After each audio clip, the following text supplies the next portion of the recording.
Selanjutnya, marilah kita dengarkan bersama Prakata yang akan disampaikan oleh Menteri Koordinator Bidang Perekonomian kepada Bapak Airlangga Hartarto. Kami silakan.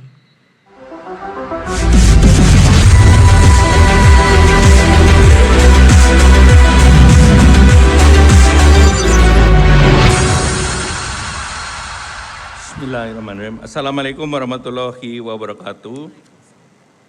Salam sejahtera bagi kita semua. Om Swastiastu, Namo Buddhaya, salam kebajikan. Yang saya hormati Bapak Joko Widodo, Presiden Republik Indonesia. Yang kami hormati Pak Peri Wajrio, Gubernur BI, Bu Menteri Keuangan, Pak Menteri Sekretaris Kabinet, Pak Menteri Koperasi UKM, Pak Menteri Pariwisata, Ketua OJK, dan juga anggota BPK, Pak Daniel, dari Ketua Anggota DPR RI, Pak Amir Uskara, kemudian Dubes Negara Sahabat dan Ketua Dewan Komisioner LPS. Perkenan kami panjatkan puji syukur karena rahmatnya kita dapat berkumpul di tempat ini, dan izinkan kami laporkan kepada Bapak Presiden yang terkait dengan ekonomi digital. Kami berbagi dengan Pak Gubernur BI, Pak Gubernur akan menyampaikan terkait dengan keuangan. Indonesia menunjukkan kemajuan pesat di ekosistem dan keuangan digital. Ini tercermin dari peningkatan World Digital Competitiveness. Di tahun 2019 kita masih di nomor 56 dan menjadi peringkat ke-45 di tahun 2023. Jadi naik 11 tingkat. Dan jumlah startup kita di peringkat ke-6 secara global, bahkan kita lebih tinggi daripada Jerman, Pak. Jadi kita di ASEAN nomor 1. Singapura di peringkat ke-11. Kita juga memiliki 15 unicorn dan 2 dekakorn yang sudah global adalah GoTo. Dia beroperasi di Singapura, Thailand, Vietnam, Filipina, India, dan Tiongkok. Dan juga GNT Express, Pak, untuk pengiriman logistik ada di 13 negara. Nah, kemudian untuk tujuan investasi digital, kita terbesar kedua tujuan investasi mendekati 22 miliar sesudah Singapura. Singapura menjadi hub karena dia membagi, tetapi Indonesia betul-betul masuk di kita, Pak, di tahun 2023. E-commerce menyumbang 40% pangsa di ASEAN. Tahun 2023 kita 77 miliar. Tentu bonus demografi yang sangat mempunyai kemampuan teknologi ini jumlahnya 53%. Nah, untuk memastikan laju lokomotif ekonomi digital, beberapa hal yang diperlukan dan tantangan ke depan. Yang pertama, infrastruktur digital yang merata berdasarkan Digital Competitiveness Index oleh East Venture. Kami sudah memetakan per daerah, Pak Presiden. Jadi Jawa masih mendominasi tingkat teratas daya saing karena infrastruktur. Namun Sulawesi Tenggara masuk dalam 8 besar. Dan 8 peringkat DCI karena lokasi dan proyek infrastruktur digital dan palaparing di paket tengah. Kemudian juga ini bukti bahwa pemerataan infrastruktur harus terus kita dorong.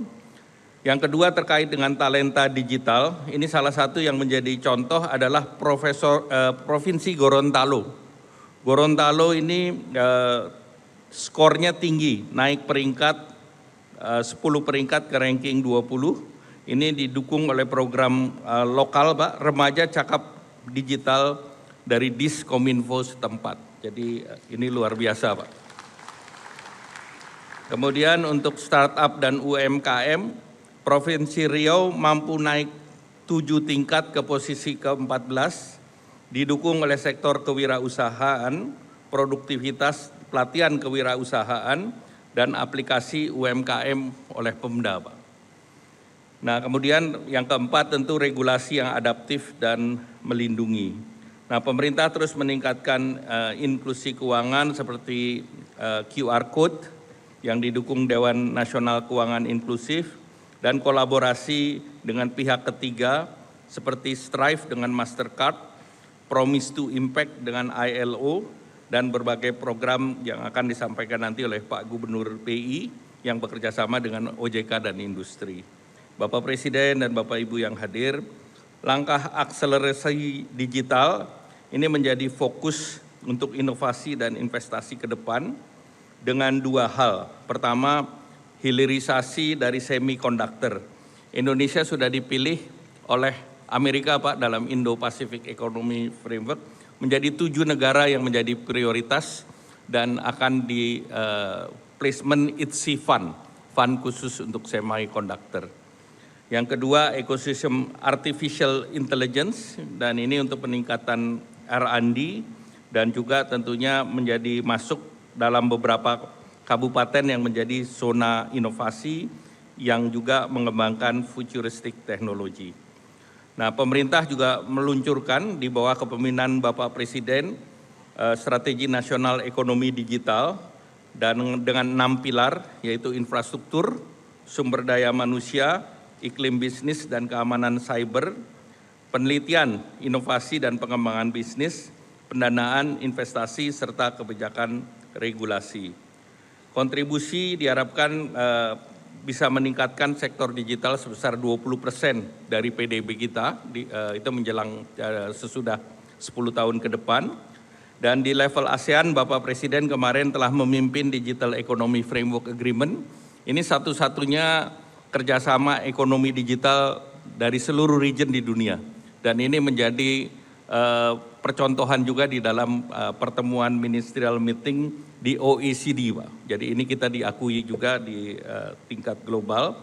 Dan dengan program ini diharapkan ekonomi ASEAN yang business as usual adalah 1 triliun akan naik menjadi 2 triliun. Jadi ekonomi Indonesia yang 2030 diperkirakan untuk digital 360 billion itu akan naik menjadi 600 billion. Nah, oleh karena itu beberapa syarat yang menjadi disiapkan adalah cross border e-commerce dan digital trade. Kemudian yang kedua digital ID, yang ketiga mobilitas talenta digital. Yang keempat adalah e-payment yang BI sudah jauh lebih depan dari semua region di dunia, Pak. Kemudian e-invoicing dan cyber yang aman. Jadi satu local currency settlement ini telah menjadi contoh berbagai negara lain. Oleh karena itu selanjutnya kami mohon arahan Bapak Presiden untuk para stakeholder agar ekosistem ekonomi digital Indonesia bisa semakin maju. Terima kasih. Wassalamualaikum warahmatullahi wabarakatuh.